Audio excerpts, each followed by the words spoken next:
N'hésitez pas à vous abonner et activer la cloche de notification pour ne plus rater nos prochaines vidéos. Restez jusqu'à la fin et je vous...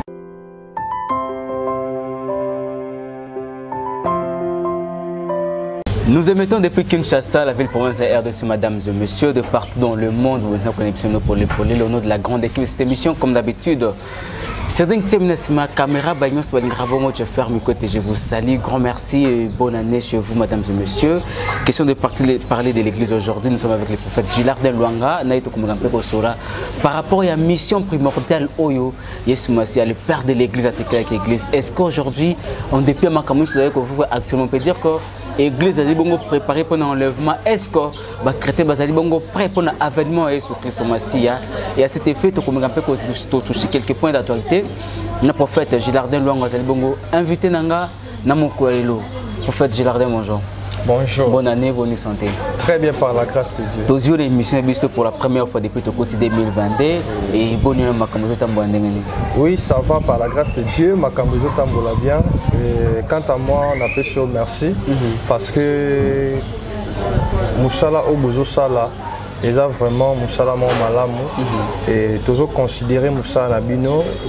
Nous avons des cas parce que les acquis facilité, il y a Kokota année 2022. Par la grâce de Dieu, nous avons côté Sibicho, nous avons renouvelé toujours bonté nae, nakata ba vie ya bana nae. Voilà, nous allons parler de l'église, vous allez moko ba ibakamba bongo église corps de Christ na Bukanabiso. Est-ce qu'aujourd'hui, prophète, l'église est comment dire si moko ya tabou? Et pourtant quand on parlait de l'église Nathan Wakala, tant que l'église tout ça alison à lié moko ezaki trop saint surtout koloba bongo. Mais est-ce que les lots parler de l'église ils allaient toucher directement la sainteté et comment nango fait moko za nango normal? Bon, l'église Ezali, premièrement, il faut batubaye banan na katamboka na biso ezani. Lorsque tozo lobela christianisme, parce que nous sommes des chrétiens et Seigneur d'abord avant de la question na yo, na se présenter na bandeko bozo landa biso, c'est le prophète Grace Luanga, visionnaire il y a communauté mission prophétique Maranatha oyo ezoami na commune ya Bandal sur l'avenue Chiluango. Donc na Simaya bloc tozali toujours déjà Moussala Nzambe et en plus Nazali fondateur et la fondation Luanga. Donc Oyo je crois que Belé Bayebi le lot c'est déjà 3 ans depuis fondation et j'ai existé toujours ça la activité il y a soutenir orphelins il y a soutenir veuve et on a lancé aussi message samedi Oyo ka semaine tozali avant aussi ça mois au janvier nazo ke neroliana bana lisusu ya orphelins ensemble parce que Torolamba bana bali na sala yango le décembre mais nzamba bisenga il faut osala ngo lisusu donc tozo bunda nzamba pesa biso ba moyen pour tozo pe espace na meka un peu ko récupérer attaque quelques bana pour na ko tia bango na espace wana ko supporter bango to ko za charge na bango et eza musa tozo sala nalingi na expliquer peuple de Dieu bazo landa biso de partout rôle il y a église ezani église ezali tout en ensemble, ils ont ensemble. Donc ils ont bâtiment, ils ont lieu oyo mutu a kokende, azokende pour na kokende peut-être ko bonde là. Donc ils ont une église mususu, na kata église, na kata église, ils ont une église mususu. Vie ezate, ils ont une église mususu vie ezali. Vie ezate. Tozali na ba religion ebele. Tozali na ba religion catholique. Tozali na ba protestant, tozali na islam, ba musulman, tozali na église de réveil. Nyonso wana eza église. Bango ba benga kango o bana église na bango, mutu azana bâtiment na ye. Biso siko tozali réveil, o to bengi bolamuki. Mais na kata église de réveil, tozali ki na mbatu o ba mema église de réveil eza ba papa na biso ba Osibon et ba Alexandre Aidi na bala ba Osibon bazali batu oyo et ba memela biso réveil na kati ya mboka na biso ya Congo so totanga na ba papa lokola Aidi na bala père son âme. Na kati ya mboka na biso réveil tango yaki réveil ezalaki nanu te mais ezalaki déjà na ba église e bande ko exister o to moni ba islam ezalaka nango ezalaka pe na ba église catholique protestant pe ezalaka mais bolamuki ezalaka te ba même bolamuki église de réveil bolamuki ba papa na biso ba edi na bala donc o azali bazali batu oyo ba pesi valeur pe bonzambe na kati ya mboka na biso. Et so totali bato ba papa na musala ba papa na basala basala musala moko eza très logique. Ba c'est la nzambe ya solo donc authentique. Obino botikali ko bebisa na sima. Oyo ba misusu batikali ko bebisa ko tia biso te po ozo sangisa. Ba sangisa ka fruit ya malamu ne ya mabesika moko te. Bisika fruit ya mabezali ya malamu ezali. Donc be pour influencer plus ya malamu. Oyebi nini?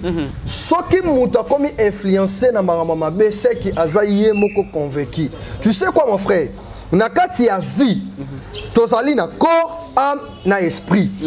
Corps ezali enveloppe. Corps aza dirigé par âme. Nyo surtout mutu asalaka ebandaka na ba pensée. Soki na ba pensée na yo au pensée le moko ya mabete yeba ke corps peut se manifester. Donc âme de esalaka nini et poussaka corps esa nini et agir to esa le loko mais ezobana na ba pensée. Jamais na koki kozala influencer na ba fruit ya mabe na ba semence ya mabe et si longtemps ba pensée nanga eza focalisé na makambo mabe wana te soki na komi na niveau peut-être ba initier nga ba kotisanga na ba loge ba kotisanga na ba pratique moko ezali diabolique c'est que nga moko funa za la convaincu auto bengi conviction et yé et mati et corps se manifester ozo mona mais lelo na kati ya église rôle ya église ezanini église ezali nango ensemble eza bâtiment mais tozote ya batu ba se converti ba bongola nde mitema parce que la parole de Dieu dit que non Jésus-Christ il est le chemin la vérité et la vie bote ya batu ba bongola mutema chose eza pratiquement impossible mikolo parce que bino mongo nan bozo refléter na noté changement aux na posa o infliger pananga bo sa ndenge nini oza posa ngana changer na bongola mutema dès lors que bino ba boza qui censé ko prêcher biso d'exemple bozo refléter exemple on a été est-ce que changement oza possible dans quatre églises. Merci beaucoup Ndeko. Mon question posée, un homme de Dieu, il faut à la modèle et exemplaire. Ceux qui m'ont ça nzambe vit parce que on donne ce qu'on a. Sans osana esprit diabolique, to osana ba sémence samabe. On transmettre et pas ya batumisusu. C'est ça. C'est simple, c'est logique. Donc il faut osala na esprit moko ya nzambe kati na yo. Yango zomona batebele papa to sali ba nebele na musala oyo peut-être to te ya batu. Bato zara ba peli ya batebele. Au mona mutu mususu abengi yo abenga 4 serviteurs de Dieu rien sans que azo solution à problème inaye. Oui pourquoi? Parce que sémence eza mabe déjà. Parce que bisika sémence eza mabe et ko produire fruit ya malamu tete ko produit pe elo côté. Donc obozo tourner toujours na rond-point et si kamoko. Bandeko bolanda biso. Problème ezanini. Avant on peut sa mutu confiance premièrement il faut prier. O luko tourna na nzambe. Bible lobi na biso na livre ya dans le livre d'Éphésiens ou Romains parce que tout ça na précision il y a verset la Bible dit examiner ce qui est agréable au Seigneur. La première des choses moi il faut examiner prophétie, il faut examiner prédication, il faut examiner enseignement et il faut examiner aussi biso ba serviteur de Dieu. Jamais qu'on confier ngai vie na yo ba problème na yo sans que on examiner non est-ce que vraiment serviteur de Dieu oyo il est dans le vrai ou bien azana faux. Et vous avez possible dès lors que vous avez tellement de maîtrise il y a domaine parce que ça domaine la bino bon tellement de maîtrise que mutata yendengeni aluka a décrypter ya que chose ya photo ya vrai et ça aussi parce que bon ça na maîtrise ma kambango oyebi ba référence biblique oyebi ba histoire biblique oyebi là que muto sora yelinga boye c'est que problème les abifuna suka na boye est-ce que yebi ba magicien ba ta loge ba bible oyebi bible eza ko convaincre mutute peuple de Dieu il faut que vous la mise sur l'air est grave. La parole de Dieu dit que non, vous connaîtrez la vérité vous affranchira. Donc, solo otozo luka. Au moins, il est l'autre hôtel, mais il y a charlatan, bateau, il y a une pratique, il y a un corps du Christ. Entre Netinga, Naroloba, na sali des gens 6 ans, il y a un ministère, depuis que nous a ordonné. Na 6 ans à ministère, je fais 10 ans dans le monde des médias. Donc, na yebi monde des médias n'est pas ça. Et yami balé pendant 6 ans qu'au début du ministère, depuis nazala nos frères, nazala d'un côté dans les réseaux sociaux. Si côté les lots, et ça tout temps bêta tolo arobakeno pasteur aza dans le fond. Est-ce que prophète pasteur Azate pourquoi les lots au moins batu misusu sur la TV, bazoya ponga sina na besoin za mbongo, non ça la peut-être la bon, na ça va faire nanga na gagné na mutoki nanga bibelobi travailler. Sinon gagner na mutoki nanga jamais na comme sa poche à batu, on dirait banque nanga. Nana sala bémission na ye pas batna ko sabango po ba bimisa mbongo ponga na vivre makambo zo buma bino ba titre de personnalité na lazana 6 ans à ministère nazana 10 ans à ministère nazana 30 ans à ministère or en soi oumeli na musala nzambe mais nzambe azakati na yote. Très belle question. Nebi sera même peu batou, vaut mieux au banda bien en zambo souk ça peut bien aille. Ou soit au banda qui n'a ma bé, ozaki ma bé en zambe, mais peut-être finition. Yango moni ba prophète belé peut-être pour ça na ba émission même sous Canada, je ne sais pas, na mbo canabiso, au moment abana ma bé abana nan zambe. Il paraît ponga na yebi bat musu ba lobi keno. Le serviteur, bah serviteur, monsieur soit banana banzambete. Torotanga ba combote pour ba tebe ba commission tobi combo. Oh non, bozlika ko critiquer, bolinko juger bon. Cette fois-ci, toko parler na ba parabole. Vaut mieux ko banda bien nzambo sou ça peut bien. Mais ça na ba ka mususu, mutu musu abanda na epé azaki chrétienté via mabe abanda ka mabe nzambe, ayebi nzambete ayebi ko priété. Mais sou kana suki na nzambe. Sikoyo pas ces années pas serviteur de Dieu. Et ça, mon frère, abandara na nzambe, au senti yazo tondi sa ba stade, yazo sala ba makambo ba exploit, ba makambo bele ba miracle, etc. Lelo baza égaré. Bon, on est arrangé pour souffrir de jalousie. So, tu as un exemple, tu as papa na biso Denis Lesndinga Zalaka, Coutinho Fernando, bafina biso Kiziamina Kibila, batebele bele, au bino le au parce que tant on a aussi makambona baza qui passe la âge na bino la génération na bino. Au bino le au beaucoup ka ko relever des fous à l'alo comme ko acquiser bango na ba pratique mususu ota mususu pe ezandenge bino ko kanisa kate. Et puisque le bio est important, il faut on peut pas travailler na ba âge au kaka. Nga, quant à moi, nga c'est membre belé. Na c'est membre belé. Na tamboli, na ba pays moussous peut-être na ba génération na biso ba moussous ba kenda ba mboka. Na cadre d'évangélisation, na cadre de tourisme était. Peut-être sur la moussous na nanani ndeko que je salue à passer Sylvain. A Robert Elayo parce que Sylvain c'est mon fils. Adam mouton en cadre na ba prière. Ayebi nga pas yebi nzambo ya sela nga. Ayebi pas expérimenter pas mona. Osomona, ezani nana ba fruit ba témoignage, nana batu o peut-être lelo sera vendre à lobby prophète malgré nin bat bakoki ko juger batu lelo mais azaya solo. Bazali. D'où tu vas les où tu vas? Musala omoni ngai défi ozolo ba défi wana ngana sali musala nzambe na tei na ba ensemble pour côté ya ino baté ko zana nzambe. Okoko ça peut ça si ba stade de martyr, osali ba croisade, mais ça te que nous ba ko zana nzambe. Tout ça est ça nango na importance des appels na tinate. Mais loko est important zande kati ya mutu. Ozana nani pe ozana nini na kati na yo pour transmettre aussi bane ya nzambe o bazo sanini bazo landa biso. Voilà, olobi Oteya et ça na bateau encadraka et si bat basala ba plaire ba martyr ba stade de belé zali. Au finalité mission phare ezali koluka ko ramener ba brebis égarées ko yana bango na ndako ya Kolomasia. Mais est-ce qu'aujourd'hui on peut dire que l'évangile toute l'église corps de Christ ya mboka na biso surtout ya Congo awa ba garder esprit wana ya mission o nzamba pesa ki bango ya koluka ba brebis o baza égaré comme bango na nzamba na ndako ya nzambe to comme bango devant nzambe to lelo bilonde ba bozaki sanse koluka biso ba brebis égaré biso siko ba brebis to komi koluka bino siko ba prophète ba pasteur to mebino sino liboso ya nzambe. Pourquoi cette confusion? Bible lobby, venez à moi vous tous qui êtes chargés, fatigués, je vous donnerai du repos. Prophète, pasteur, venez à moi vous tous qui êtes chargés. Mutu ne ayaka, y aurait le bosso. Mutu na mutu anatanaï. O nzambe asimaka mutema ya mutu pas se convertir. Et ça na pasteur morote na monde a obeta tolo alobaki aza capable roter ya mutu bongo pe mutema lelo ate.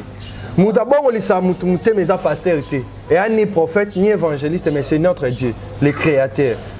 Osomona. Donc Bible lobi dans le ciel, sur la terre, sous la terre. Et ça na mutu te o aza akokani na ye, ba ko comparer na mutu aza incomparable.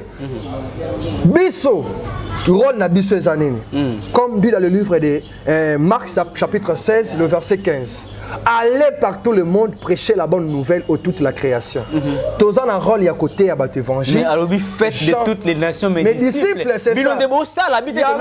Vous allez prendre et puis moi je vais faire. Faites de toutes les nations mes disciples. Il y aura des papa. Jean-Baptiste a été ôté à bateau. Jean-Baptiste a prêché dans les déserts de Judée. Il disait, répentez-vous, car le royaume de Dieu est proche. Et non, ôté. Biso le lot ôté à bateau. Et mission to sala. Oh, tozo sala minute oh. Tozo sala. Donc, le bandénine. Tozo na évangile, na évangélisation. Oh, c'est quoi tozo les évangélisations? Évangélisation, tozo sala pourquoi? Évangélisation, ezali, eza cher. Évangélisation, ils ont une bonne connexion de vos émissions. Vous publiez, peut-être machine peut coco beba, vous bongisa et ambongo. Et c'est évangélisation. Il y a un moment où on a fait campagne et c'est un rabo sur louer podium à Batou. Vous avez un où la lola et qui tient c'est pour vous appeler le podium au félé. Il faut appeler ça mbongo. Pour aussi ma micro côté là. Il faut son bayango. Donc, et évangélisation, est à la mbongo. Mais évangile c'est gratuit. Évangile les a non t'es à moutou non bimisa énergie dans la besoin c'est gratuit mais pour ce côté évangéliser message et qu'il est partout dans le monde entier il faut qu'au foot net to publier na ba TV bon on peut ça mbongo pour TV on a ba ça la commerce na bango osomona biso to te ya rabato moutou ko ka liloba nzambe azali convaincu que à ça la conviction à accepter Jésus-Christ comme sauveur et Seigneur. Gloire à Dieu. Mais ce qui moutou, Azan a convaincu que tant n'a pas de coquille, on est allé comme Nzambe. Mais elle appelle la bâtiment sous, à la Nibisoboye, n'a tei, n'a évangélisé. Alors papa, Naza Moutamassoum, Nazali Boy, ne Moutabongo, au memiye, n'a pas kirdam, au memiye, n'a pas fermissement. Allez, on m'a dit qu'on encadrait, on m'a dit qu'on enseignait, et après Moutabongo bou. Aleki na baptême d'eau, après baptême d'eau, Aleki na baptême du Saint-Esprit, après baptême du Saint-Esprit, baptême du feu. Donc c'est comme ça. Mais c'est comme ça. Mais Bible ka o moro yebina bato ba olanda biso ba biki non Bible bi azara toujours na sima maloba sal na ye pour accomplir onayi désir to et maloba mosal na ye. Mais aujourd'hui qu'est-ce qui fait que maloba na bino oyo et ça se soit accompagné te tam susu na to benga ngona présence ya puissance. Mais qu'est-ce qui fait cela? Et ça pour mon qu'on a bino de sumka mingi ngonza baza susu sima maloba na bino te to ezali po. La parole de Dieu dit confiez-vous à l'Éternel, vous serez affermis à ses serviteurs. Confiez-vous à l'Éternel. Mais nous aussi, nous confions à l'Anzambe. Mais nous, nous avons l'alliance. Alliance nazanango parce que je suis un homme spirituel. Un sacerdotal, donc comme sacrificateur. Nayebi ma pratique spirituelle selon des écritures, selon ma commis en Zambie. Lélo comme exemple, Nengoza Bouéja faire Nengoza aux journalistes, jamais quelqu'un comme ma prophète pasteur sans que ose l'encadrer par un mouton. Mouton nyonso sont allés dans la Bible dans le livre de Josué chapitre 1er le verset 1. Bible Zolobanim. Après la mort, excusez, après la mort de Moïse, serviteur de l'Éternel. Nanazaki serviteur d'Anzambi, c'était Moïse. Mais Bible le dit que non, après la mort de Moïse, serviteur de l'Éternel, Moïse a salaki alliance n'Anzambi. Après avoir causé un troupeau et Jétro, azo travers, azo qui na chemin n'Anzela, a mon inzete zope la moto. Et salaki première alliance. On Nzamba salaki na Moïse. Moïse a bangi. Zamba yabisi kobanga te poussa na longola sandal na auto et loko lataki na makolo parce que lié aux ali lié saint. Ayabisi na yoki souffrance mati.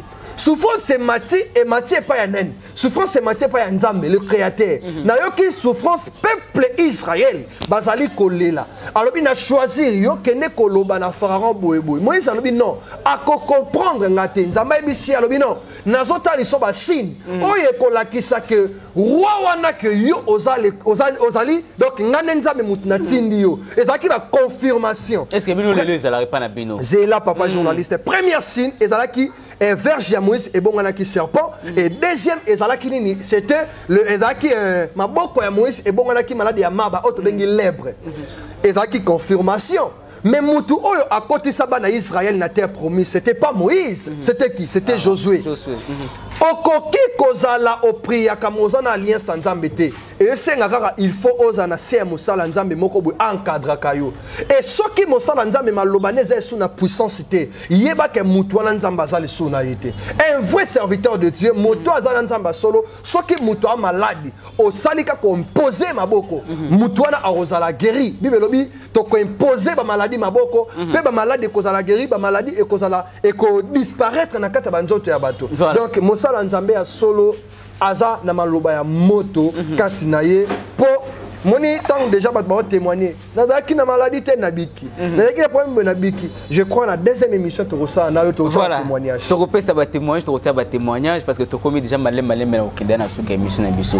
Mais est-ce que lelo parce que tu be makamba ba lié très saint awa tu ko bango awa église ndenge to ebela kango na kati ba bible ba hébreu ezaki sika oyo omuto ko ta pena ba problème okuta na pasteur te tellement que ça sika moko ezaki tellement saint au côté au sambeli kaka obimi pe lobi mo penzambe a se manifester. Mais lelo oyo église na kati ya Congo oyo to ko pesa exemple mo tipi parce na salon na plateau est-ce que na église na yo na absence na yo est-ce mundimi mo pa ko ya koti asambeli pe nzambe oyo azana alliance na prophète Gilardin Luang et puis à se manifester parce que lelo oyo bo profaner église lelo église comme bali ya ba rendez-vous pour na ba prophète et surtout bino ba jeune prophète bo profaner église et sika ozaki ene ko lié connexion ya mutu na nzambe to espérer nini na parce que baki église ya bâtiment ensemble lelo oyo bâtiment wana ensemble c'est qui place nzambe madako kita comme référence mais azara susu wana te ba église ebeleza ba cimetière ba te belé ba okena ba église na peso témoignage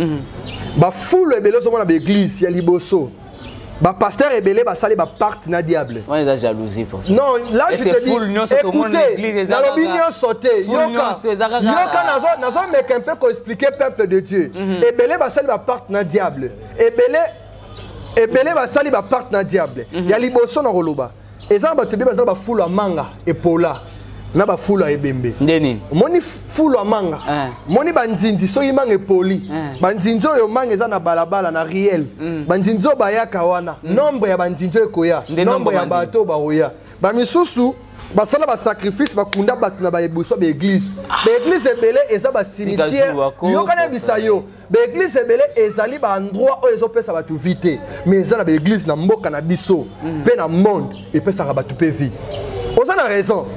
Eza baka mususu mutakoya na église a prier moko. Pasteur Azata ko Nzambe a répondaka. Bible lobi soko lingo prier kota na chambre na yo na lieu eza secret, Nzamba répondaka. Nzamba capable de répondre yo pe. Ozomona to limiter Nzambe te to bataka ke no po muta prier fa benga prophète.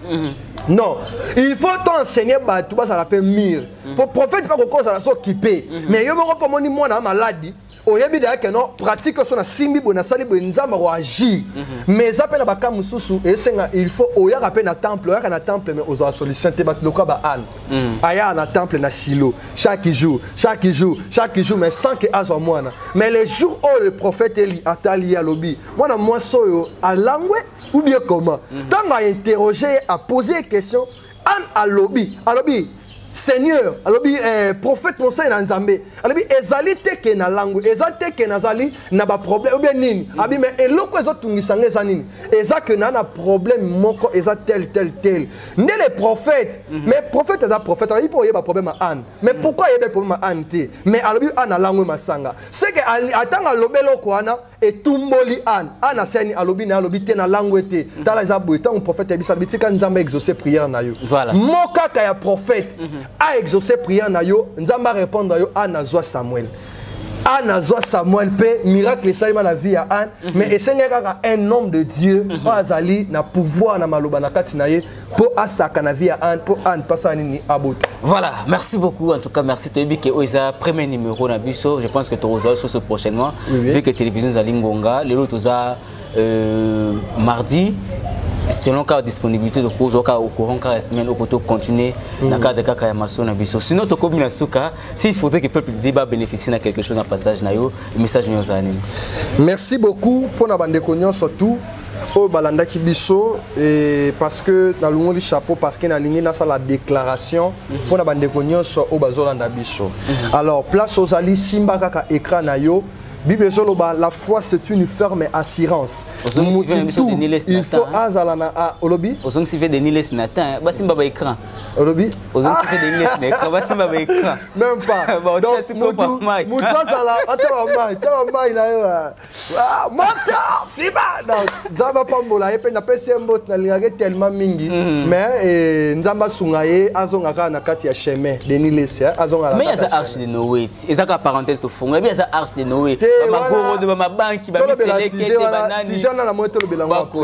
Voilà. Moto le belango jour mususu. Voilà, to comme la souka. Zambe apambula bandeko nyonso tu oyo balanda kibiso, que Dieu vous bénisse très abondamment. C'était votre humble serviteur le prophète Grace Luanga numéro nangai eza plus de 143 85 19 80 600 plus de 143 85 19 80 600. Que mon Dieu vous bénisse. Je déclare in the name of Jesus, dans le nom de Jésus, place aux I receive your miracle. Je déclare comme un serviteur de Dieu, je décrète soit recevez. Zamba transformer vie na yo, Zamba changer bon moina yo. Bisika o makambe bande ko marcher te banda ko marcher. Zamba lola a changer motema na yo, o bongo la motema, o sala nzambe na kata vie na yo na kombo na Yesu. Amen. Amen. Voilà. Merci beaucoup, Boulandi Bissou de partout dans le monde. C'était les prophètes Grace Luanga, Bissou Moussoutobe, Gilardin Luanga. Merci beaucoup, l'équipe technique. C'est dingue, c'est ma caméra. Les journalistes proches du peuple et ceux qui sont massés ont été rendez-vous prochainement. Même plaisir. Torosé, ce prophète Gilardin pour continuer. Nakadaka Kamasuna Bissou, la profanation de l'église corps de Christ. Prochainement, même plaisir. Merci et bye. N'hésitez pas à vous abonner et activer la cloche de notification pour ne plus rater nos prochaines vidéos. Restez jusqu'à la fin et je vous